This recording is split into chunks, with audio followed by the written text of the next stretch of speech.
Welcome to another Warrior Goddess Book Hub discussion. This lesson is going to be on lesson number 7, Open Your Heart. Interesting enough, number 9 is with someone else. And when we came together, she said, I kept hearing, go back, it's time to go study lesson 7 for your discussion with Christy. And then she pulled it up and started reading it and realized it wasn't the lesson that I told her that I wanted to do with her. And it was the exact lesson that she needed, which was really beautiful. You will hear that story from her when we do lesson 9. But today we're going to talk about lesson number 7, Open Your Heart. Open Your Heart. This is going to be with Shelley Morgan. Shelley has been a client of mine since I opened Creekside in 2016. And she come in and out of my world there for several years, and she followed me and saw me talking about this book and how wonderful it is. She was never able to attend one of the older book clubs, but we did do a live one together this year with a few people that was revisiting the book club group for more of a check-in, like, here's the lesson, how am I doing here? And so that was really fun to experience. But Shelley and my world has been so intertwined in the last few years. She is Mountain Medicine Farms, and just creates all sorts of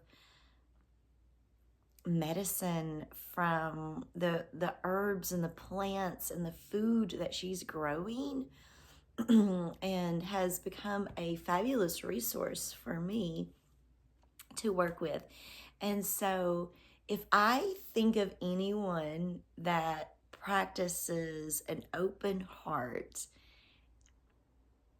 it's Shelley.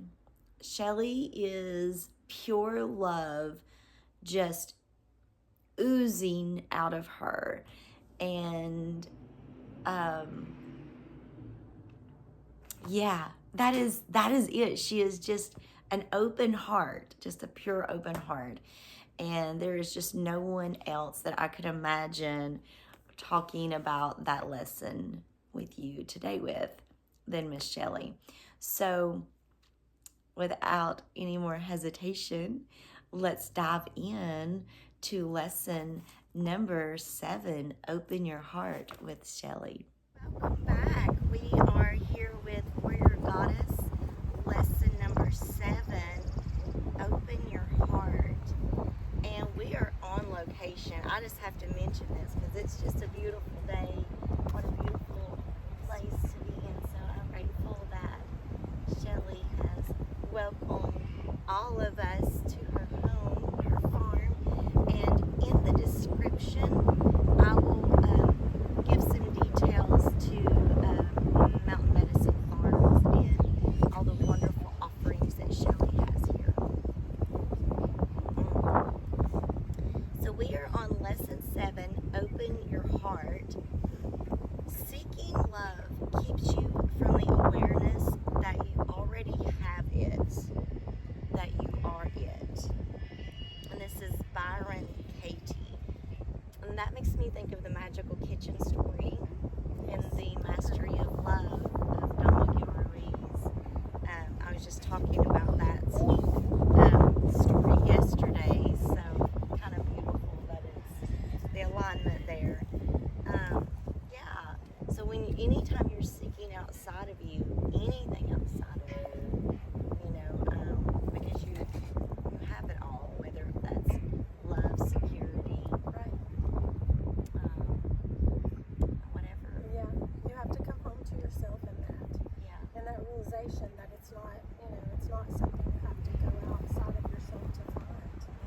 And I think that we're so programmed in today's world to believe that we are not complete in and of ourselves. Everything commercial is, whether it's the traditional model that based under some type of programming, that is what we're doing. And so it takes time to break that. Unlearn that limiting belief system you're raised in. I know, especially, we've talked about this before, especially being women in the South. Right. Yes.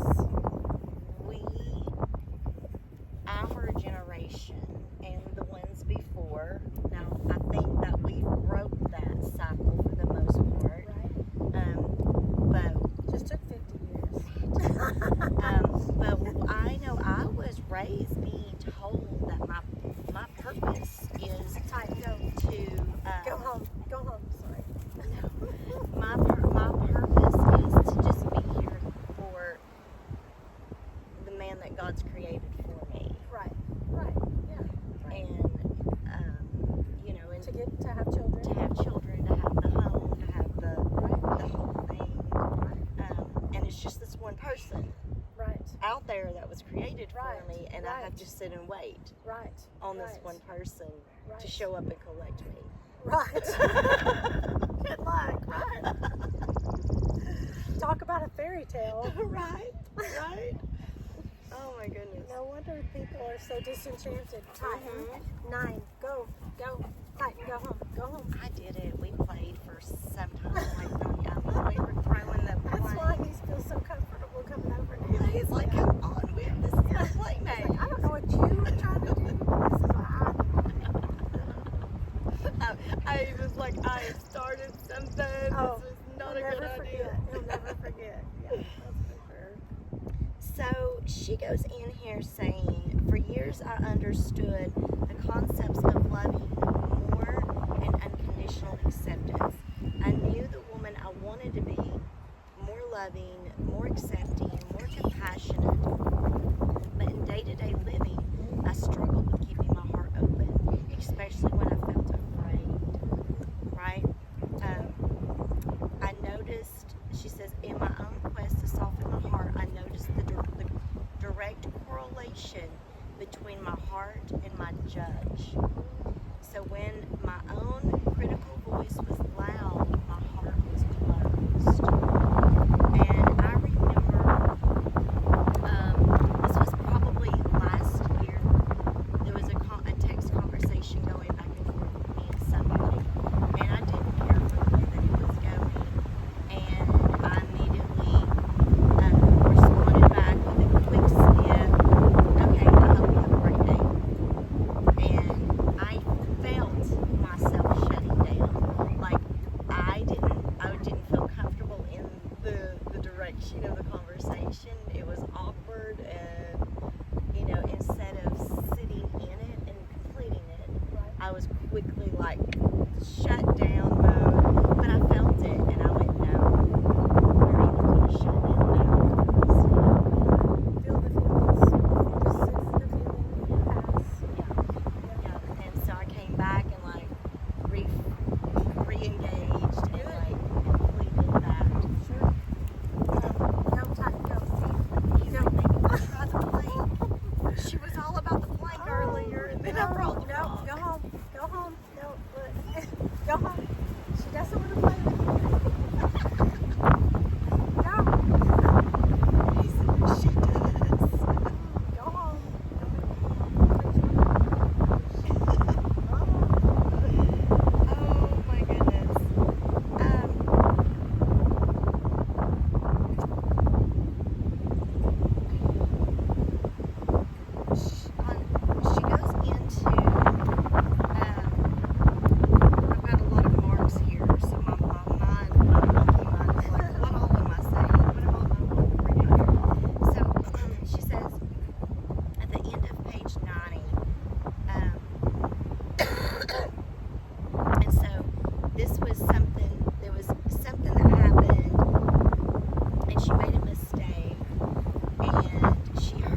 Right? Yeah. And I was like, oh my gosh, the way I'm talking to myself Right. over this game.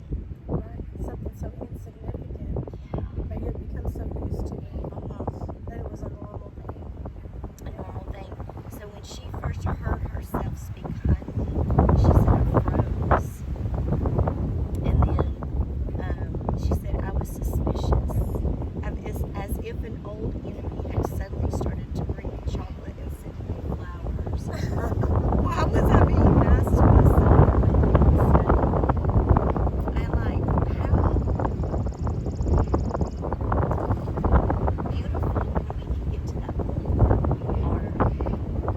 Yeah, because the thing about it is that truly, like, we can do lip service to when other people make mistakes and say, oh, it's not bad, it's okay, you made a mistake, it's a lesson, it's not wasted.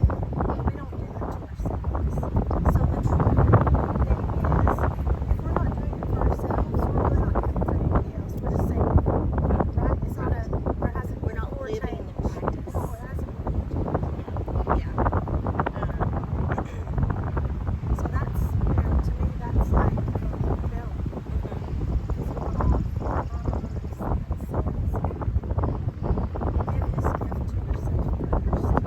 So it's like loving your type. Go home. Go home and go home. Loving yourself first so that you can love other people. But you have to feel safe enough, because really it is about safety, about being your authentic self. And I think this chapter, that's what spoke the most to me, was that I am safe to be my authentic self. And whatever that does to anybody else in my world, it's not about me. It's not for me to take personally. That's the 4 agreements. I have to speak my truth. And there's a lot of discovery that goes on. Like, that doesn't just happen. It doesn't happen for you. You have to be intentional because of the programming, because of the fear, because of the conditioning. When you're so long in being and you just want approval from people, and you're willing to literally sell your soul to gain the approval and the love of those people that are important to you, it's a long time, it's a long road. Oh, absolutely. It's a long road. Oh, But it's worth it. It's like the travel to it is the trail of tears. Yeah, but instead of going to a place you don't want to go, you're actually coming back to a place that's home. And it's gonna be full of tears. It's going to be hard. It's Oh. going to be cold. It's going to be Yeah. hard. But it's worth it, because if you never come home to yourself, what life are you living for who? And for what? Right. You know? She mentions it as being Lay down. No one wants to play right now. to unwind the old knots and fears and grow your heart's capacity. Be compassionate and fiercely loving with yourself as you unwind those knots and fears. A lot of people are just like, well, where do you even start? Where do you begin? Of course, you read a book like The Warrior Goddess, and it sparks, and you're intrigued by that. But for me, the daily practice of it is yoga. It's dropping into my breath. Yeah. It's getting really quiet inside my own being, and saying, okay, what, because one of the things that you say in yoga is, listen to your body. What is it telling you? And if you never take the time to drop in, except for maybe when you first wake up or right before you go to sleep, those are really the only quiet times in my life, really, unless I'm intentional. But then I can really tune in to, okay, all these things are happening in my world, but how many of those things that are happening are backing me emotions and how I'm responding to them, And how many of them are yours? Exactly. That's the really key thing. When you sit back and say, like, well, my schedule's been this way and hectic,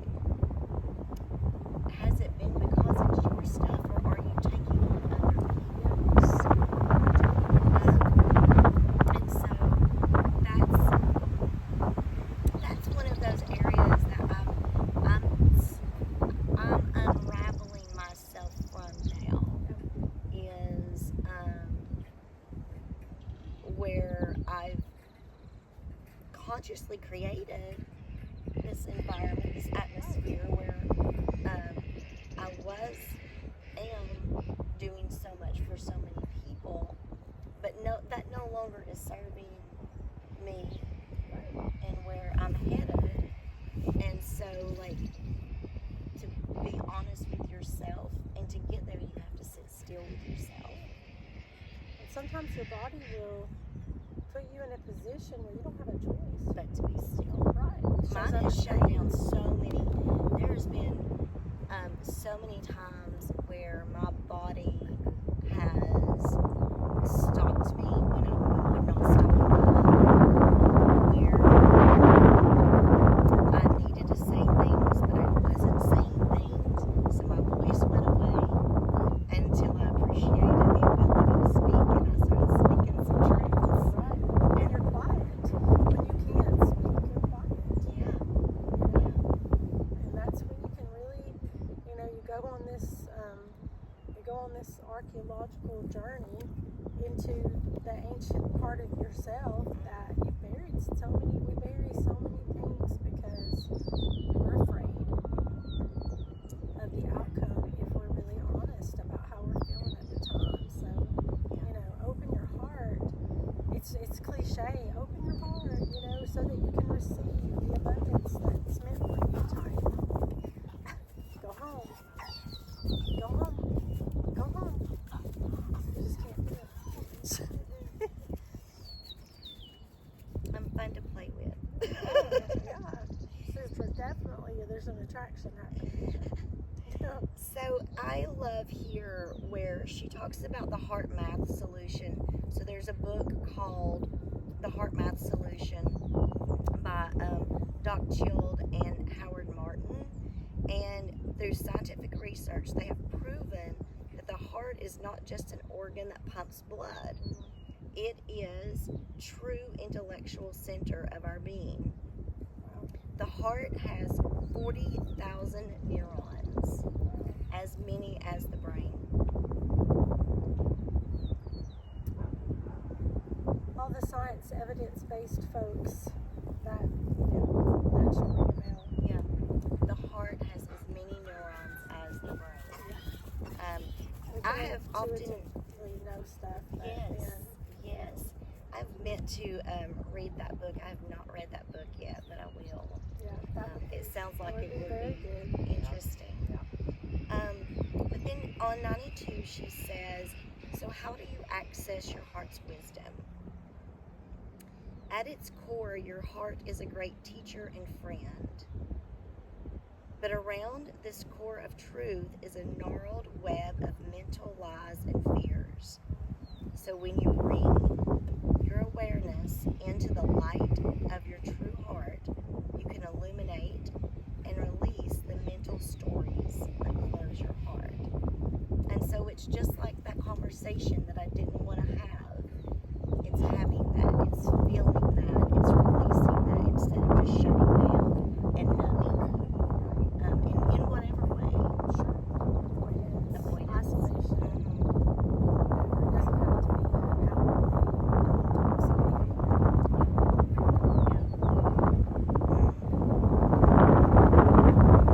She also mentions here whether when we link our survival to whether or not we are lovable or dwell on the possible physical pain, then we stay in fight or flight mode. That's the victim really coming in. Right. Sure. In that that place of saying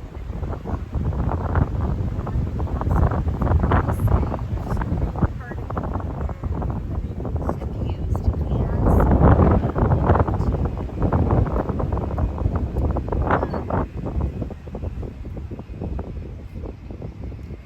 I think this paragraph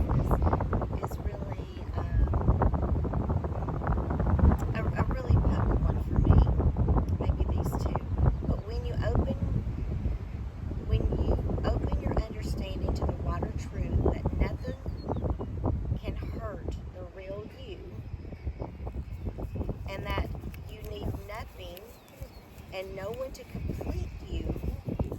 You will feel the unbounded, unchangeable, unified spirit that you are. You will then choose what type of relationship to be in, not based on fear. And so I laugh when I read this one because this is like way before our time, because she says, I better get married so that I can have kids.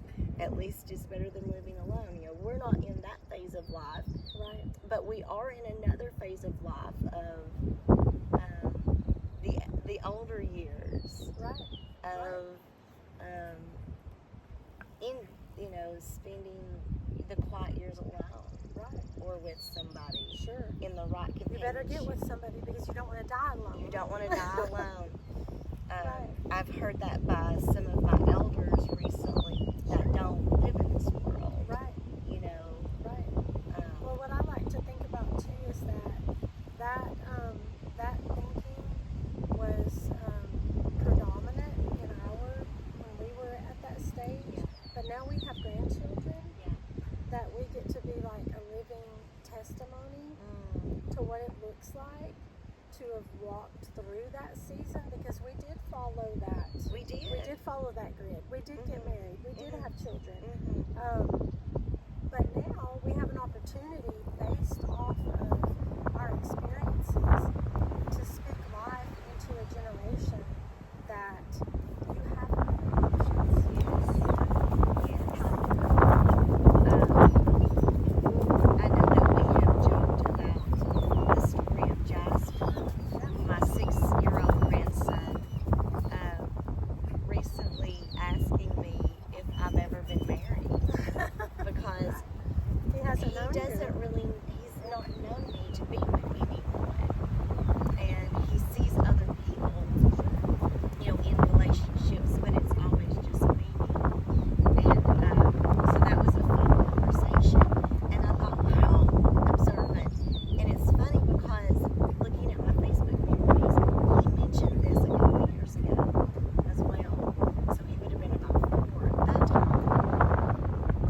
And so he is witnessing it, and it is bringing light to it. Sure. I'm very, very aware. Well, because observation of a person that's really close to you, not being in a traditional model is intriguing. And the fact that he knows that you're loving and that you're kind and that you're present and that you're on this this quest. And so again, you're introducing him to a new way. And it's funny that you mentioned that, because my first grandchild was born on the day that my divorce was final. And he'll be 6 in August. And so he's never known me to be married. So none of my grandchildren would have known that version of me. So that's I hadn't really thought about that until you said it. Powerful. Yeah, powerful. This guy does not quit. 24/7. You are getting a real live picture of what this guy's like right here. Titan, go home. Go home. I just try to pretend He's like like, I'm we not are here. home. Where am I supposed to go? Over there, anywhere. In here. So she reiterates in here, compassion is the key. And we can have compassion for others so easily. This is now compassion for you. It's forgiveness of past mistakes, of past old identities. Yep. It's letting that go and embracing. Have you heard, and I know you have because I've seen you post it, but I love I don't know who it is, but whoever it is, bless you, that says, be the person now and bring chocolates and flowers to the past versions of yourself. And because no matter what other people may think of you, the mistakes that you made, and the decisions that you may or are making, we are all our best. Absolutely. We are doing our best, and the only people With what we know. we did the best. Yes, and what we know now, we're doing the best. That's right. And those past, so many times people look back on their youth and they are so hard on themselves because of mistakes that they made. And they will literally beguile themselves in their present being for something that they did 40 years ago. Yeah. Let it go and appreciate who you were at that time, because you'll never be that version of yourself again. And it does you no good to wallow. To sit in that wallow. No, you can't go back, and you'll never be this version again. So enjoy this version. Right, treasure that part of yourself. Because you may have made some decisions. Come in, sit. You may have made some decisions that you would do differently, but you wouldn't have the capacity to love and forgive and be compassionate. Yeah. If you hadn't. He's not going to give it to you.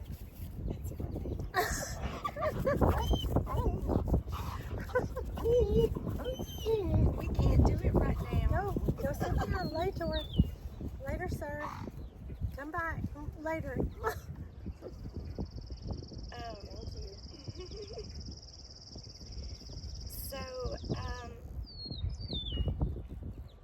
So when you're doing this work, it doesn't mean that everything's going to be fine. It doesn't mean that you're going to start talking to yourself kindly like that. But what it means is that when you catch yourself not being kind, then just stop. Right. And say, "Oh, girl, I'm sorry. Yeah. We gonna move on. My bad. We gonna try to do better next time." Yeah. Just being aware. Just being aware is where the change begins. Yep. And then to take that to that, bringing the 4 agreements in a little bit more, when you begin to make that change, Don McGill tells us in the 4 agreements that you will only allow someone to abuse you as far as you abuse yourself. Exactly. And so when you stop being mean to yourself, you will no longer allow anyone else to. So I remember in 2017 doing this book the first time, when I decided that no one was going to call me a bitch again. I wasn't going to. Right. And therefore, no one else was going to.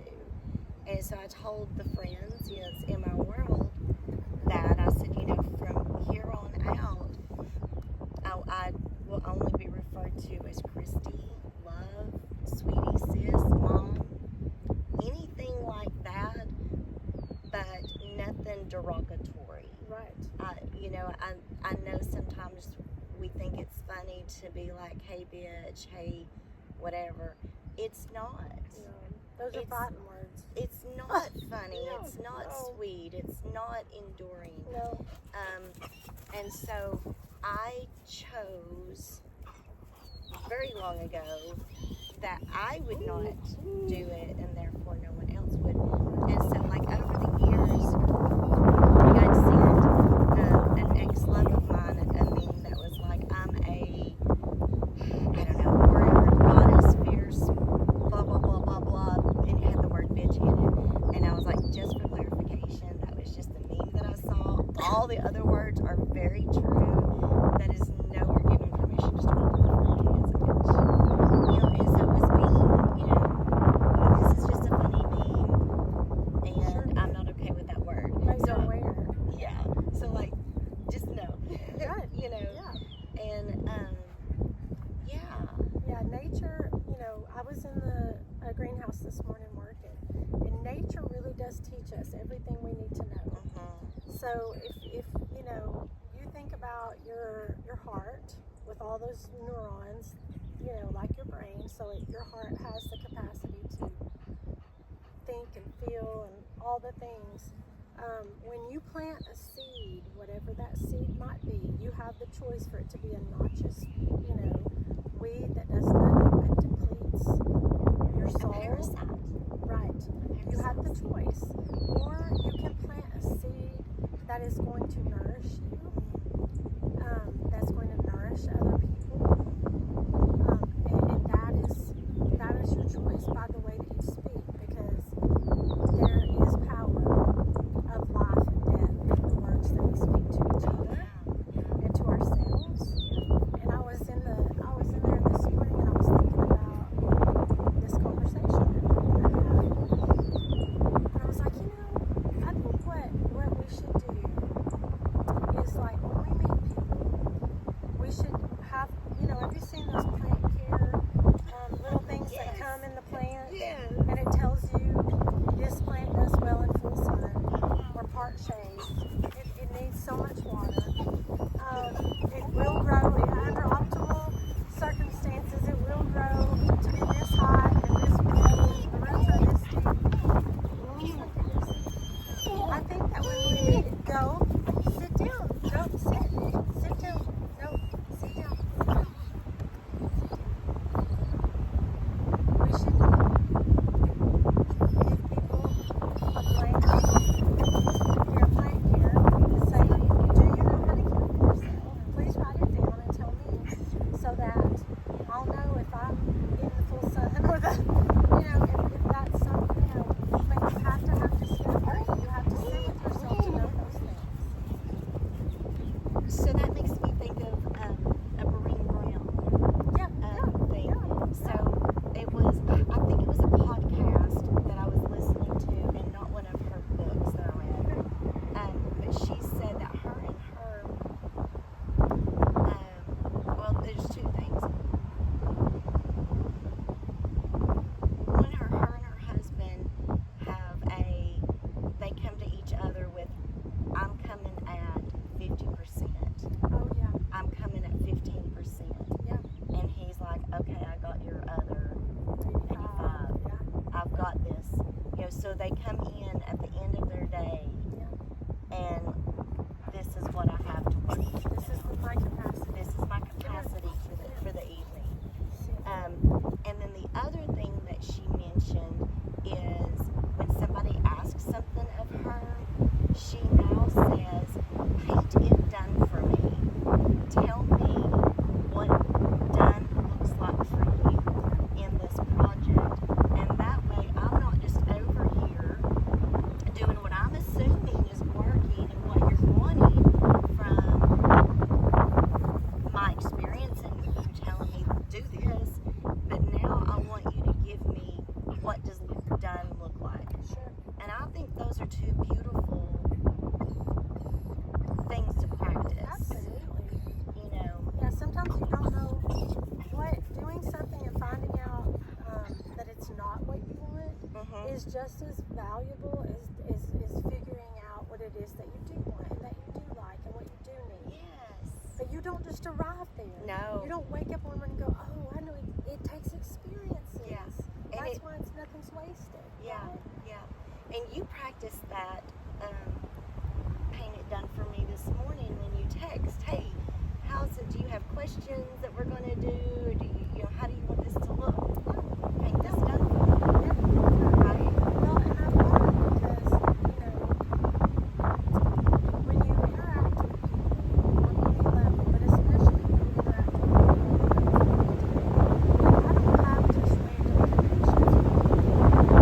Whether it's at work or somebody comes to the farm or, they send me a message on Facebook about something, that connection is so important.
it's been like amend the soil.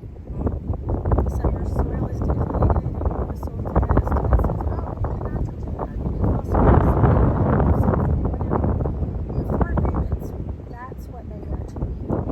When I found myself coming out of 20 years of being a mom and being married and all these things, the four agreements were amended my soul so that I can go forward and bear fruit. I love the four agreements. Yeah. I really glad you did that.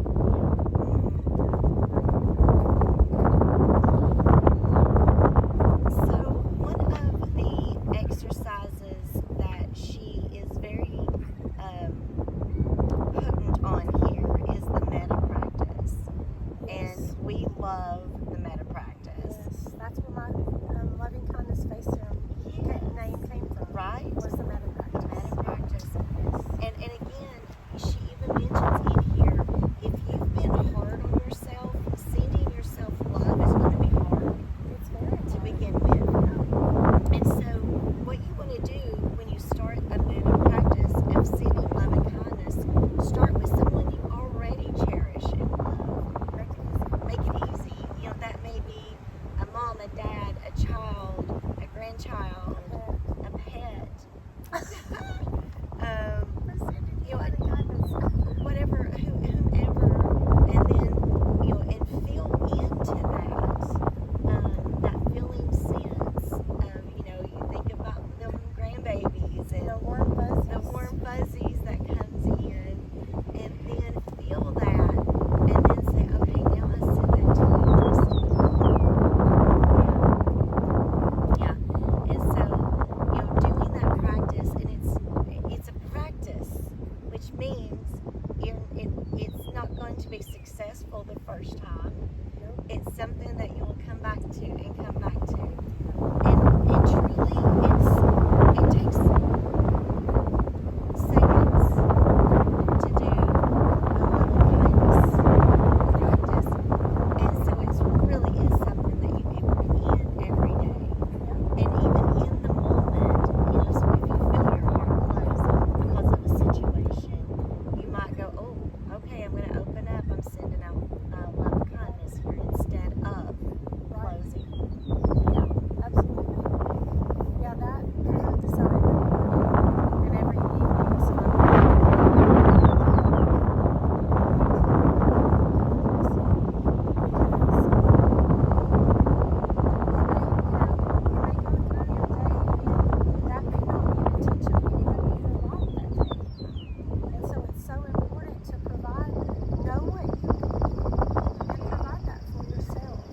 I use that because I'm a hands-on person. You know, when we first started doing vlogs, I had to be busy all the time doing stuff. I need a practical thing to connect, you know, a spiritual lesson, like, you know, a parable or something. And so I drip that golden, beautiful oil onto my fingertips, and I tell myself, I am worthy. I'm worthy of this. And then I have to look at myself in the mirror, which is another one of the lessons. And because I have to put it on. I mean, I guess I don't have to, but I do it anyway. And I put it on. And so I see myself, who I am today, but I choose to love myself anyway. You know, I choose to see the laugh lines and the nose crinkles from, you know, Laughter. yeah, being observant and being engaged. And I give myself loving kindness in that way while I'm doing a physical practice of putting on this. Yeah, and then I do that again at the end of the day. And it makes, it's sweet. It's a sweetness for yourself. So sweet. Yeah.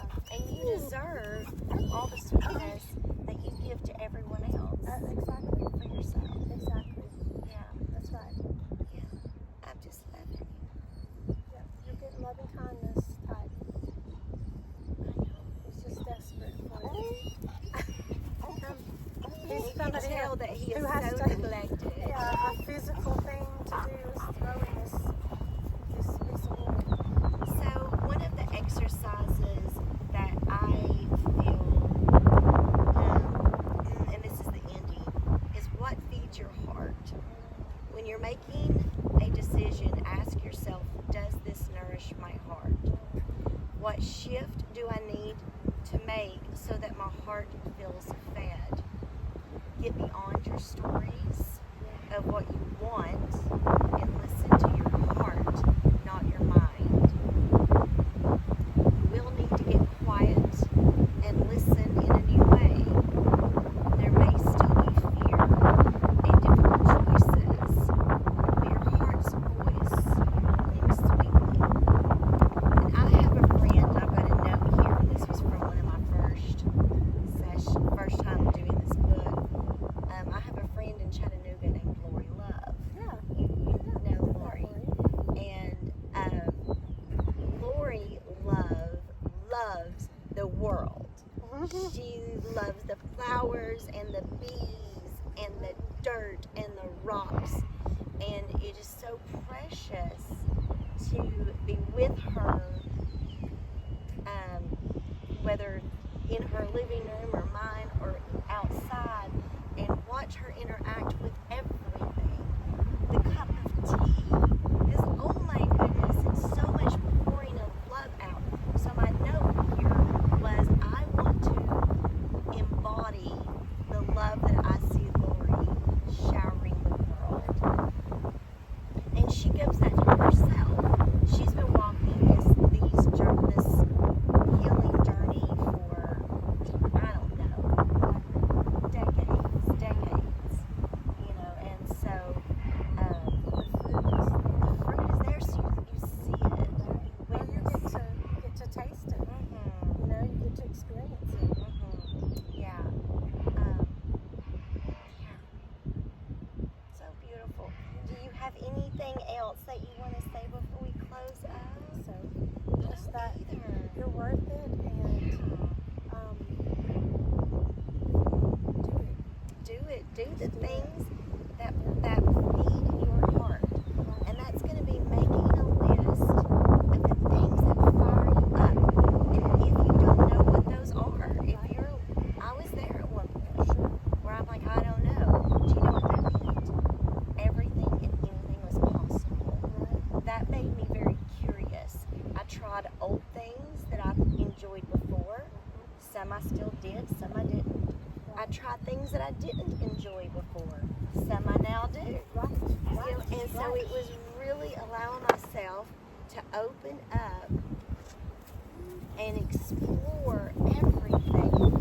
Everything was a possibility. right, absolutely. And so that would be the invitation. If you don't know, you don't have hobbies, and you don't know what feeds your soul or your heart, go and try everything. Go to a playground and swing. Go on a hike. Right. Just lay in the sun, Sit sit barefoot. Yeah. On a rock. Yeah, anywhere. And just get slow. Yeah. Yeah. Drop in. Drop into Yeah. Drop into your consciousness, really. Yeah. Beautiful. Well, thank you for joining us. We only got, this is number 7. So we've got 3 more lessons after this. Have a beautiful day.